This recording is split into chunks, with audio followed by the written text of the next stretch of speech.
so I'm gonna be reading The Man of the Crowd. It was well said of a certain German book that lasst sich nicht lesen.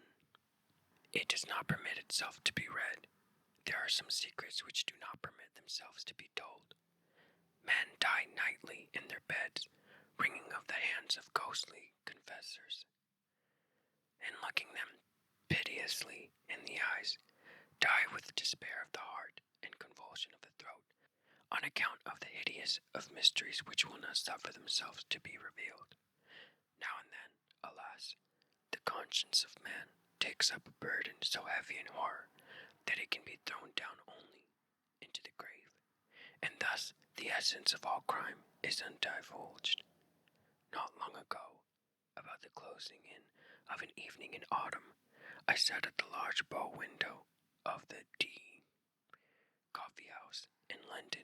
For some months I had been ill in health, but was non-convalescent, and with returning strength found myself in one of those happy moods which are so precisely the converse of ennui, moods of the keenest appetency, when the film from the mental vision departs, and the intellect electrified surpasses as greatly its everyday condition as does the vivid yet candid reason of Leibniz, the mad and the filmy rhetoric of Gorgias. Merely to breathe was enjoyment, and I derived positive pleasure even from many of the legitimate sources of pain. I felt a calm but inquisitive interest in everything. With a cigar in my mouth and a newspaper in my lap, I had been amusing myself for the greater part of the afternoon, now in poring over advertisements, now in observing the promiscuous company in the room, now in peering through the smoky panes into the street. This latter is one of the principal thoroughfares of the city, and had been very much crowded during the whole day. But as the darkness came on, the throng momently increased, and by the time the lamps were well lighted, two dense and continuous tides of population were rushing past the door. At this particular period of the evening, I had never before been in a similar situation, and a tumultuous sea of human heads filled me. Therefore, with the delicious novelty of emotion, I gave up, at length, all care of things within the hotel, and became absorbed in contemplation of the scene without. Now my first observation took an abstract and generalizing turn.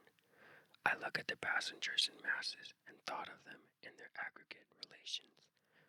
Soon, however, I descended to details, and regarded with minute interest the innumerable varieties of figure, dress, air, gait, visage, and expression of countenance. By far the greater number of those who went by and had satisfied, business-like demeanor, and seemed to be thinking only of making their way through the press. Their brows were knit, and their eyes rolled quickly. When pushed against by the fellow wayfarers, they evinced no symptom of impatience, but adjusted their clothes and hurried on. Others still, a numerous class, were relentless in their movements, had flushed faces, and talked and gesticulated to themselves, as if feeling in solitude on account of every denseness of company around. When impeded in their progress, these people suddenly ceased muttering, but redoubled gesticulations, and awaited with an absent and overdone smile upon the lips the course of the persons impending. If jostled, they bowed profusely to the jostlers, and appeared overwhelmed with confusion. There was nothing very distinctive about these large two classes beyond what I have noted. Their habiliments belonged to the order which is pointedly termed the descent. They were undoubtedly noblemen, merchants, attorneys, tradesmen, stock jobbers, the operates, and the commonplaces of society, men of leisure and men actively engaged in affairs of their own, conducting business upon its own responsibility. They did not greatly excite my attention. The tribe of clerks was an obvious one, and here I discerned two remarkable divisions. There were the junior houses, young gentlemen with tight coats, bright boots, well-oiled hair, and supercilious lips, setting aside a certain dapperness of carriage, which may be termed deschism, for want of a better word. The manner of these persons seemed to be an exact facsimile of what had been the perfection of Bonton about 12 or 18 months before. They wore the cast-off graces of the gentry, and this, I believe, involves the best definition of the class, the division of the upper clerks of staunch firms, or of the steady old fellows, is what was not possible to mistake. These were known by their coats and pantaloons of black or brown, made to sit comfortably, and white cravats and waistcoats, broad solid-looking shoes, and thick hose or gaiters. They had all slightly bald heads, from which the right ears, long used to pen-holding, had an odd habit of standing off on end. I observed that they were always removed or settled their hats with both hands, and wore watches with short gold chains of substantial and ancient pattern. Theirs was the affection of respectability, if indeed there had been in a faction so honorable. There were many individuals of dashing appearance, whom I easily understood as belonging to the race of swell pockets, with which all great cities are infested. I watched these gentry with much inquisitiveness, and found it difficult to imagine how they should ever be mistaken for gentlemen by gentlemen themselves. Their voluminous of wristband, with an air of excessive frankness, should betray them at once. The gamblers, of whom I described not a few, were still more easily recognizable.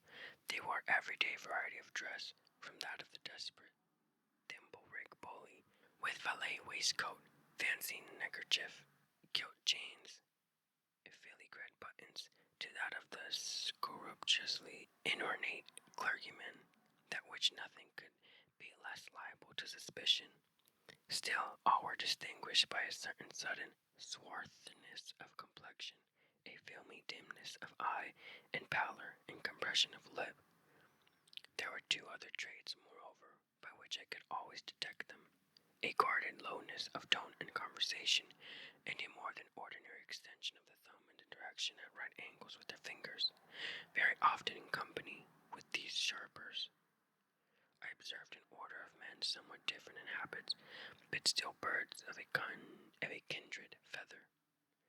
They may be defined as the gentlemen who live by their wits. They seem to prey upon the public in two battalions, that of the dandies and that of the military men. Of the first grade, the landing features are long locks and smiles; of the second, frogged coats and frowns. Descending in the scale of what is termed gentility, I found darker and deeper themes of speculation. I saw Jew peddlers with hawk eyes flashing from countenances whose every other feature wore only an expression of abject humility; sturdy professional street beggars scowling upon mendificants of a better stamp, whom despair alone had driven forth into the night for charity; feeble and ghastly invalids, upon whom death had placed a sure hand, and who sidled and tottered through the mob, looking every one beseechingly in the face, as if in search of some chance consolation, some lost hope; modest young girls returning from long and late labor to a cheerless home, and shrinking more tearfully than indignantly from the glances of ruffians, whose direct contact even could not be avoided; women of the town of all kinds and of all ages, the unequivocal beauty in the prime of her womanhood, putting one in mind of the statue in Lucian, with the surface of Parian marble and the interior filled with filth; the loathsome and utterly lost leaper in rags, the wrinkled, bejeweled, and paint-begrimed Beltamy, making a last effort at youth; the mere child of image or form, yet from long association, and apt in the dreadful coquetries of her trade, and burning with a rabid ambition to be ranked the equal of her elders in vice; drunkards innumerable and indescribable, some in shreds and patches lackluster eyes, some in whole, although filthy garments, with a slightly unsteady swagger, thick sensual lips, and hardy-looking, rubicund faces. Others clothed in materials which had once been good, and which even now are scrumptiously well brushed. Men who walked with a more than naturally firm and springy step, but whose countenances were fearfully pale, whose eyes were hideously wild and red, and who clutched with quivering fingers as they strode through the crowd at every object which came within their reach.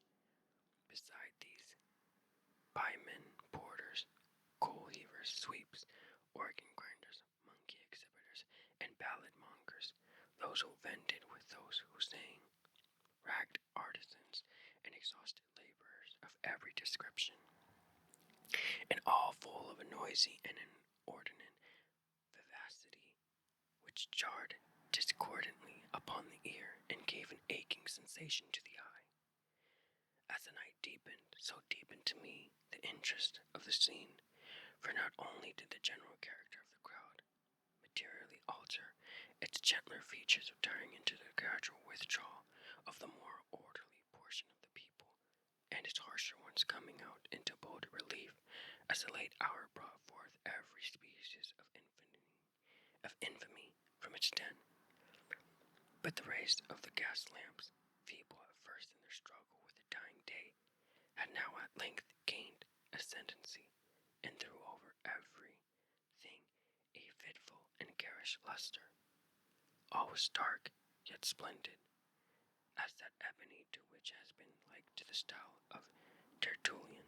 The wild effects of the light enchained me to an examination of individual faces, and although the rapidly which the world of light flitted before the window prevented me from casting more than a glance upon each visage, still it seemed that, in my then peculiar mental state, I could frequently read, even in that brief interval of a glance, the history of long years.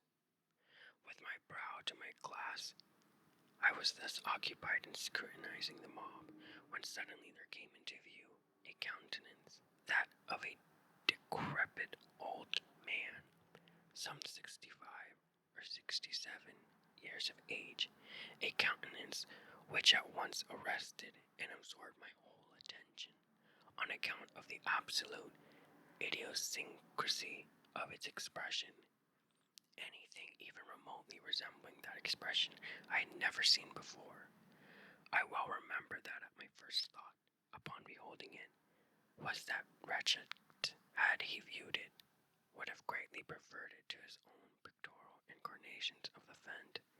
As I endeavored during the brief minute of my original survey to form some analysis of the meaning conveyed, there arose confusedly and paradoxically within my mind the ideas of vast mental power, of caution, of penuriousness, of avarice, of coolness, of malice, of bloodthirstness, of triumph, of merriment, of excessive terror, of intense, of supreme despair.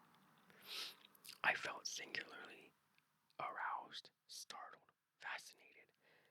How wild a history, I said to myself, is written within that bosom.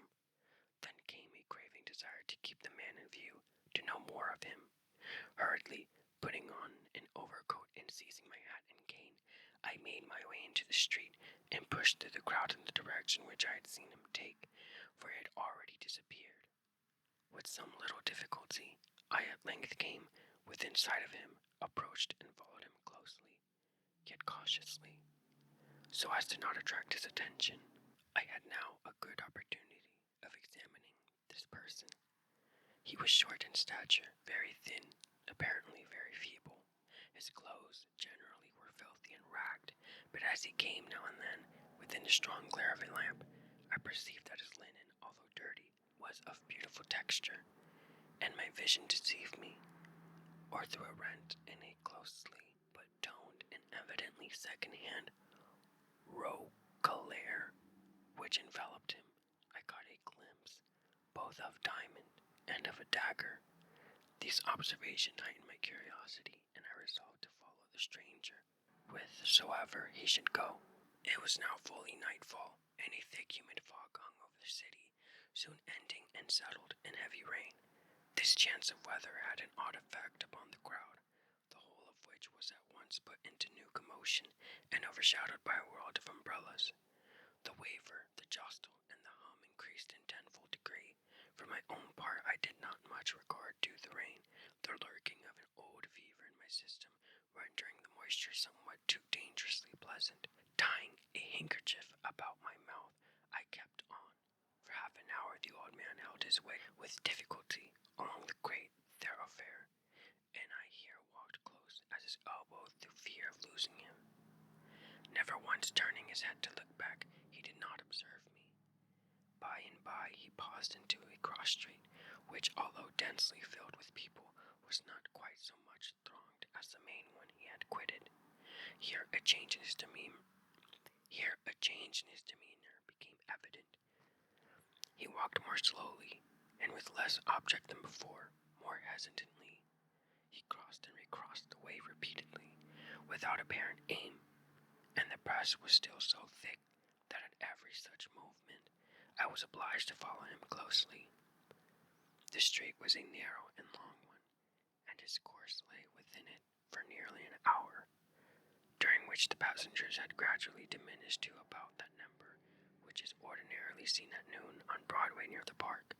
So vast a difference is there between a London populace and that of the most frequented American city. A second turn brought us into a square, brilliantly lighted and overflowing with life. The old manner of the stranger reappeared. His chin fell upon his breast, while his eyes rolled widely from under his knit brows in every direction upon those who hemmed him in. He urged his way steadily and perseveringly. I was surprised, however, to find upon his having made the circuit of the square that he turned and retraced his steps. Still more was I astonished to see him repeat the same walk several times, once nearly detecting me as he came around with a sudden movement. In this exercise he spent another hour, at the end of which we met with far less interruption from passengers than the first. The rain fell fast, and the air grew cool, and the people were retiring to their homes. With a gesture of impatience, the wanderer passed into a by-street, comparatively deserted. Down this, some quarter of a mile long, he rushed with an activity I could not have dreamed of seeing in one so aged, and which put me to much trouble in pursuit. A few minutes brought us to a larger and busier bazaar, with the localities of which the stranger appeared well acquainted, and where his original demeanor again became apparent, as he forced his way to and fro, without aim, among the host of buyers and sellers. During the hour and a half, or thereabouts, which we passed in its place, it required much caution on my part to keep him within reach without attracting his observation. Luckily I wore a pair of caudolic shoes, and could move about in perfect silence. At no moment did he see that I watched him. He entered shop after shop, priced nothing, spoke no word, and looked at all objects with a wild and vacant stare. I was now utterly amazed at his behavior, and firmly resolved that we should not part until I had satisfied myself in some measure respecting him. A loud-toned clock struck 7, and the company were fast deserting the bazaar. A shopkeeper, in putting up a shutter, jostled the old man, and at that instant I saw a strong shudder come over his frame. He hurried into the street, looked anxiously around him for an instant, and then ran with incredible stiffness through many crooked and peopleless lanes, until we emerged once more upon the great thoroughfare whence we had started, the street of the D Hotel. It no longer wore, however, the same aspect. It was still brilliant with gas, but the rain fell fiercely, and there were few persons to be seen. The stranger grew pale. He walked moodily some paces up the once populated avenue, then with a heavy sigh turned in the direction of the river, and plunging through a great variety of devious ways, came out at length in view of one of the principal theaters. It was about being closed, and the audience were thronging from the doors. I saw the old man gasp as if for breath while he threw himself amid the crowd, but I thought that the intense agony of his countenance had in some measure abated. His head again fell upon his breast. He appeared as I had seen him. At first, I observed that he now took the course in which had gone the greater number of the audience, but upon the whole, I was at a loss to comprehend the waywardness of his actions. As he proceeded, the company grew more scattered, and his old uneasiness and vacillation were resumed. For some time he followed closely a party of some 10 or 12, but from this number one by one dropped off until 3 only remained together in a narrow and gloomy lane little frequented. The stranger paused, and for a moment seemed lost in thought.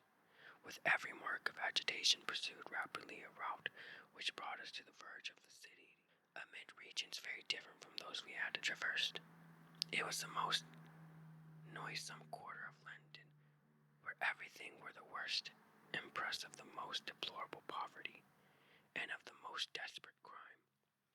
By the dim light of an accidental lamp, tall antique worm-eaten wood tements seemed tottering to their fall in directions so many and capricious that scarce the semblance of a passage was discernible. The paving stones lay at random, displaced from their beds by the wrinkly growing grass. Horrible filth festered in the dampened gutters. The whole atmosphere teemed with desolation. Yet as we proceeded, the sounds of human life revived by sure degrees, and at length large bands of the most abandoned of London populace were seen reeling to and fro. The spirits of the old man once again flickered up, as a lamp which is near its death hour. Once more he strode onward with elastic thread. Suddenly a corner was turned. A blaze of light burst upon our sight, and we stood before one of the huge suburban temples of intemperance, one of the palaces of the fiend, Djinn. It was now nearly daybreak, but a number of wretched inebriates still pressed in and out of the flaunting entrance.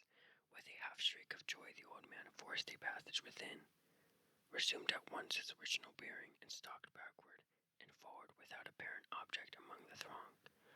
He had been thus long occupied, however, before a rush to the doors gave token that the host was closing them for the night. It was something even more intense than despair that I then observed upon the countenance of the singular being whom I watched so pertinaciously. Yet he did not hesitate in his career, but with a mad energy retraced his steps at once to the heart of the mighty London. Long and swiftly he fled, while I followed him in the wildest amazement, resolute not to abandon a scrutiny in which I now felt an interest all-absorbing.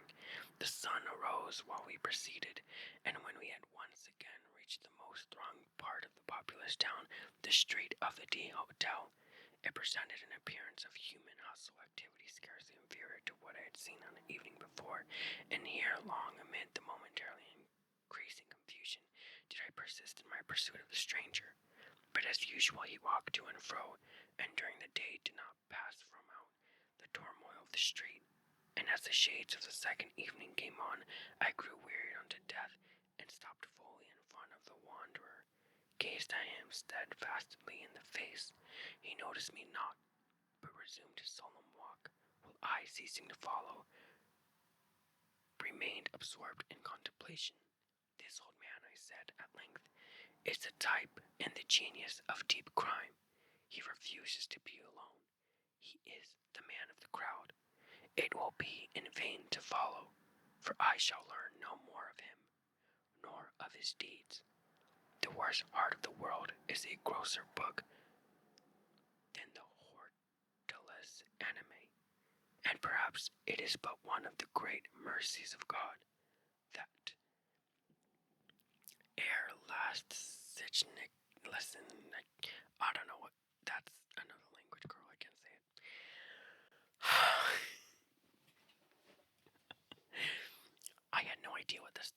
was gonna be about, and it just like ran in circles, and I did not know a lot of words, girl. So forgive me for that. But let me know how it went. I really want to read like more stories, but there's the issue of copyright, and I'm like, oh, I can't read other people's stories. That's like messed up, you know what I mean, without permission. So I'm like, but I would love to like read, you know what I mean, like read aloud to the class. So, if you guys want me to read another story, because I kind of didn't understand that one, and it was like too much, and I feel like it's whatever. Right? Okay. Something more modern, I would love to do that, but I mean, or if you have a short story that you would like me to read, that's even better. Hello, please send it to me. Please subscribe. Please let me know if you want to see more stuff like this. Subscribe for more.